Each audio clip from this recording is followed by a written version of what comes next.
میں بھی آپ کو بلاگ بھی بتا دیتی ہوں. ایک پروگرام میں نے دیکھا تھا ٹی وی پر, وہ بڑی وہاں پہ خواتین اور بچے شور ہنگامہ کر رہے تھے کہ ہمارا یہ پارک ہے اور ہم اس کو پارک رہنے دیں گے. انہوں نے کہا یہاں کمپلیکس بنے گا, اور پاکستان پیپلز پارٹی کے ساتھ مل کے ٹاؤن کے اندر ایک UC کے اندر جو ہے UC 1 ہے آئی تھنک نارتھ ناظم آباد کی, وہاں پر ایک پارک بنانا چاہ رہے ہیں, وہ کمپلیکس بنانا چاہ رہے ہیں. دیکھیں جی, اس میں بالکل ہمارا فرسٹ ڈے سے یہ بالکل ہم کلیئر ہیں کہ پارک کو کسی کمرشل یوز کے لیے استعمال نہ کیا جائے. اور جس جگہ کی آپ بات کر رہی ہیں ایگزیکٹ مجھے آپ بتائیے کہ کس جگہ کی آپ بات کر رہی ہیں. آلریڈی وہاں ایک کمپلیکس بنا ہوا تھا اور وہ کمپلیکس اجڑ گیا تھا. اگر یہ آپ بات کر رہی ہیں بلاک F کی بات کرتی ہیں, تو بلاک F کے اندر بالکل اجڑا ہوا کمپلیکس ہے. اس کمپلیکس کو بنا ہوا تھا, اس کا ڈھانچہ موجود ہے, اس کو اثر نو بحال کرنے کا کام اگر کیا جا رہا ہے تو وہ الگ بات ہے. میرے علم میں ایگزیکٹ آپ بتائیں گی تو میں ایک بریک لے لوں, بریک سے واپس آ کر, کیونکہ میرے پاس ان باکس میں کافی زیادہ معلومات آتی ہے, جب آپ جیسی شخصیات آتی ہیں تو یہ پوچھ لیجئے گا. ایک بریک شامل کر لیتے ہیں.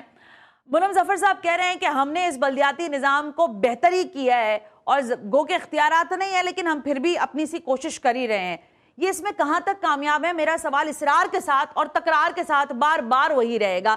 لیکن کیا شہر میں احتجاجی مظاہرے موجودہ حکومت کے کانوں پر کوئی کسی قسم کا تکلیف یا اثر ڈالیں گے یا نہیں؟ یہ اپنے آپ میں سوال ہے. اور کیا یہ مارچ کراچی کی قسمت کو بدلے گا یا نہیں؟ اس بریک کے بعد.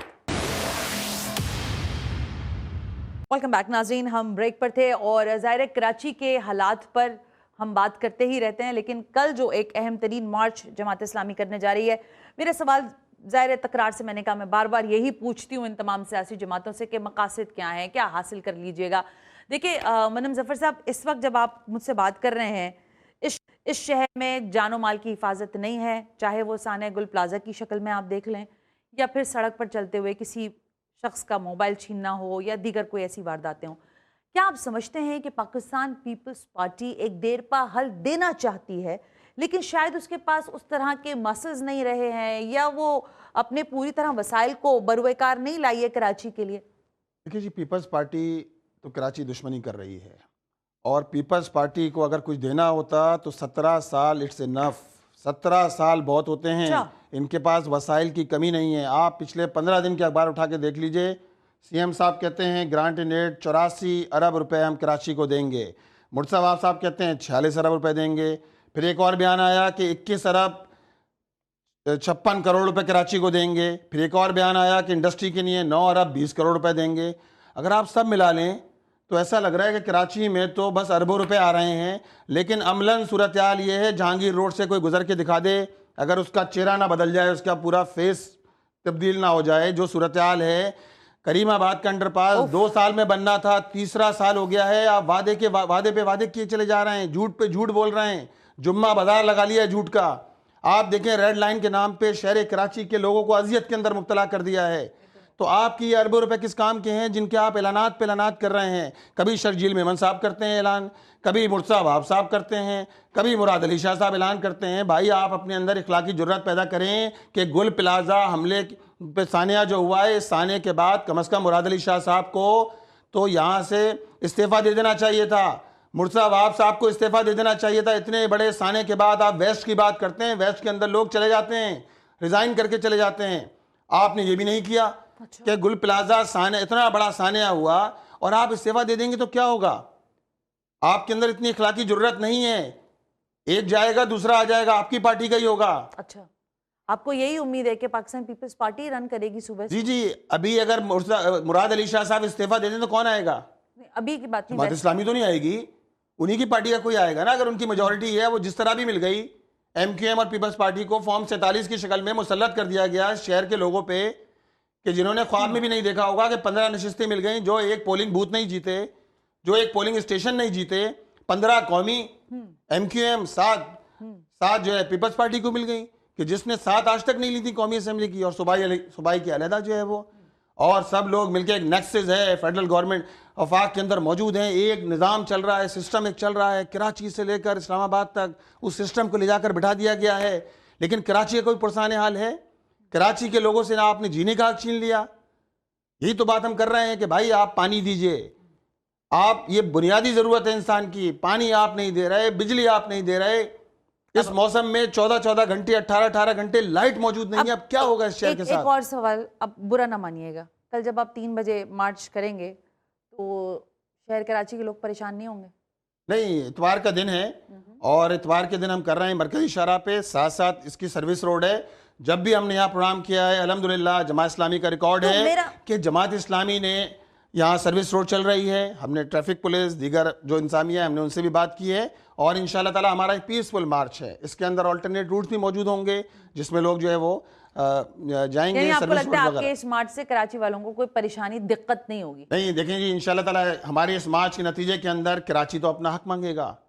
ہم تو شہر کے لوگوں سے کہہ رہے ہیں کہ آپ اٹھیے، جاگیے، بیدار ہوئیے، اٹھ کے کھڑے ہوئیے. ظلم کے خلاف ہمیں آواز بلند کرنا ہے. ٹھیک ہے، اب دیکھیں یہ بحث برائے بحث والا جملہ نہیں ہے، لیکن کراچی کے عوام کو تو کچھ نہیں ملا.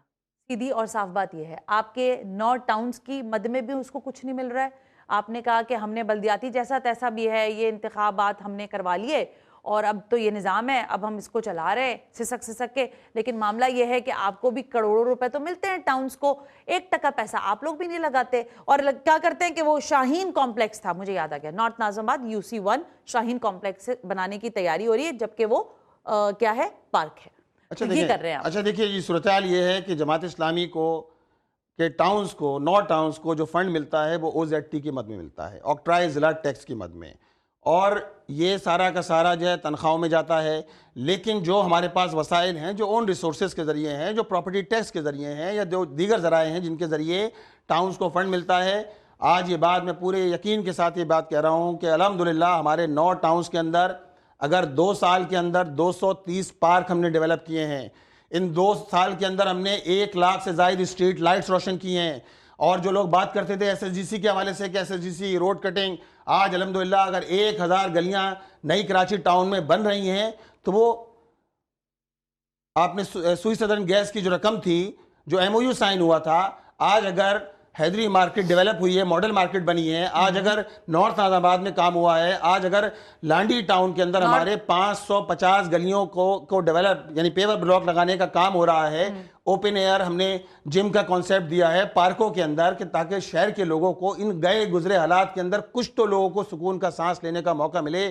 ان پارکوں میں لوگ جا سکیں، ہمارے بچے کھیلوں کے میدان جا سکیں کہ جن کے لیے کھیلوں کے میدان موجود نہیں ہیں. اسی طرح شہر میں جو آپ کے پارک کے اوپر کمپلیکس بن رہا ہے اس کو نوٹس کریں گے؟ اچھا دیکھیں جی بالکل اس پہ نوٹس کریں گے. یہ میرے علم میں نہیں ہے، ڈیٹیل اس کے علم میں نہیں ہے. میں آپ کو بتا رہی ہوں نا، شاہین کمپلیکس ہے، نارتھ ناظم آباد ہے، UC1 ہے. یہ میرے علم میں نہیں ہے، میں اس پہ بات کر لیتا ہوں. بالکل ٹھیک ہو گیا. اچھا اب ہم یہاں پہ اس بحث کو روک لیتے ہیں. اگلا سوال آپ سے میرا یہ ہے، یہ فرمائیے گا کہ آپ کیا سمجھتے ہیں کہ یہ مارچ کسی قسم کا کوئی آخری جسے کہتے ہیں نا ثابت ہوگا، جسے کہتے ہیں نا لاسٹ آپ ہیمر کر رہے ہیں گورنمنٹ کو، یا آپ کا یہ انیشیٹ ہے اور آپ سمجھتے ہیں کہ یہ آواز ہے اور ہم اس آواز کے تھرو اپنے نعرے لگائیں گے اور تھینک یو ویری مچ کریں گے اور چلے جائیں گے؟ دیکھیے جی، ڈیموکریٹک اس میں جمہوری اس میں طریقہ کار کے اندر ہمارے پاس کیا وے آؤٹ ہے؟ چلے جائیں نا، چیف منسٹر ہاؤس یہاں سے تھوڑی دور ہے. نہیں آپ 10 کلومیٹر ہوگا. نہیں وہاں بھی جائیں گے، جب اعلان کریں گے تو انشاءاللہ تعالی وہاں بھی جائیں گے، اگر ضرورت پڑی تو وہاں بھی جائیں گے. یہ نہیں کہہ رہی دھرنا دینے جائیں آپ، مجھے پتا چلا پیپلز پارٹی والے میرے پیچھے لگ جائیں کہ آپ ان کو اکسا رہی ہیں. نہیں بھائی مت جائیں، میں کہہ رہی ہوں ملاقات کرنے، چائے پینے، چیف منسٹر کے پاس چلے جائیں، ان سے بولیں کہ یہ ہماری گزارشات ہیں، اس کو پوری کر دیں جیسے آپ نے ہمارے 29 دن کے دھرنے کے بعد کی. دیکھیے بات یہ ہے کہ اگر اتنی آسانی کے ساتھ ان کو کرنا ہوتا تو وہ کر چکے ہوتے. بات یہ ہے کہ 29 دن دھرنا دیا ہے، اس کے نتیجے میں انتخابات ہوئے ہیں، ورنہ تو یہ بلدیاتی انتخابات سے بھی بھاگ رہے تھے. یہ لوگ تو بلدیاتی انتخابات بھی کرانے کے حق میں نہیں تھے. ان کی صورتحال تو یہ ہے کہ یہ اسٹوڈنٹ یونین سے بھی خائف ہیں، یہ بلدیاتی انتخابات سے بھی خائف ہیں. گراس روٹ لیول پر قیادت ابھر کے سامنے نہ آ سکے، یہ وسائل بھی نہیں دینا چاہتے. کیا آپ کل ایک مرتبہ پھر چیف منسٹر میئر کراچی سے مستعفی ہونے کا مطالبہ کریں گے؟ بالکل کریں گے. اور وہ تو مستعفی ہوں گے نہیں، وہ بقول مرتضی وہاب صاحب کے، یہ آپ کے مطلب انہوں نے کسی صحافی کو کہا تھا کہ آپ کے والد صاحب نے تو نہیں دی نا یہ جگہ، جو میں انہوں نے کہا تھا باپ نے نہیں دی. وہ کہتے ہیں جی عزت آنی جانی چیز ہے، بندے کو ڈھیٹ ہونا چاہیے. تو اگر آپ کے پاس جو ہے وہ اتنی اخلاقی جرت نہیں ہے کہ آپ اتنے بڑے سانحے کے بعد آپ جو ہے وہ ریزائن کر دیں، تو پھر اللہ ہی حافظ ہے ان لوگوں کا. اور آپ سمجھتے ہیں کہ صوبے کی ضرورت نہیں ہے؟ دیکھیں جی، ہم تو یہ بات کہتے ہیں کہ نہ وفاق نہ صوبہ، با اختیار بلدیاتی نظام دیجئے جو 2001 سے 2005 تک تھا، جو 2001 سے لے کر 2005 تک تھا. اور دیکھیں نا، با اختیار بلدیاتی نظام دینا ظفر صاحب اگر یہ 1 گھنٹے کا پروگرام نہ ہوتا میں آپ سے 2.5 گھنٹہ اس پر 3 گھنٹہ 4 گھنٹہ بحث کر سکتی ہوں. کیوں اٹھے 29 دن کے دھرنا دے کر وہ 6 نکات لے کر, کیوں اس بلدیاتی نظام کے اوپر آپ نے آ کر الیکشن لڑا اور آپ ہمیں اب کہہ رہے ہیں کہ ہمارے پاس کچھ نہیں ہے. آج بھی ہم ڈیلیور کر رہے ہیں جو ہمارے پاس ہے اختیار, جو وسائل ہمارے پاس ہیں الحمدللہ, یہ میں پورے اس کے ساتھ کہہ رہا ہوں کہ ہم ڈیلیور کر رہے ہیں. میں نے آپ کو بتایا ان شارٹ, میں نے آپ کو بتایا کہ ہم نے وہ کام بھی کیے ہیں کہ جو ہمارے کرنے کے نہیں تھے. آپ شہر کے اندر 6 لاکھ لوگوں کو پانی پہنچایا ہے, 6 لاکھ لوگوں کو پانی پہنچایا ہے شہر میں, کہ جو ہمارے ڈومین نہیں آتا.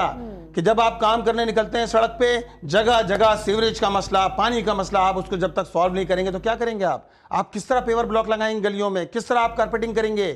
ایسا تو نہیں ہو سکتا نا کہ ہر شہر کی سڑک کو جہانگیر روڈ بنا دیا جائے کہ ہر سال ٹوٹ رہی ہو, اربوں روپے اس پہ خرچ کیے جا رہے ہیں. تو وہی گئی ہے. لیکن منم ظفر صاحب آج کے لیے آپ کا بے حد شکریہ. مطالبہ کرتے ہیں منم ظفر امیر جماعت اسلامی کراچی, چیف منسٹر سے, میئر کراچی سے, کہ آپ اخلاقی جرات کا مظاہرہ کرتے ہوئے سانحہ گل پلازا اور کراچی شہر کے حالات پر مستعفی ہوں, کیونکہ دنیا بھر میں یہ بہرحال ایک ٹرینڈ رہا ہے. لوگ اسی طرح سے حکومتیں چلاتے بھی ہیں اور اپنے آپ کو جواب دہی کے لیے عوام کے سامنے پیش بھی کرتے ہیں. آج کے پروگرام کا فیڈ بیک ضرور دیجیے گا. ثنا ہاشمی کو اجازت دیجیے. اللہ حافظ.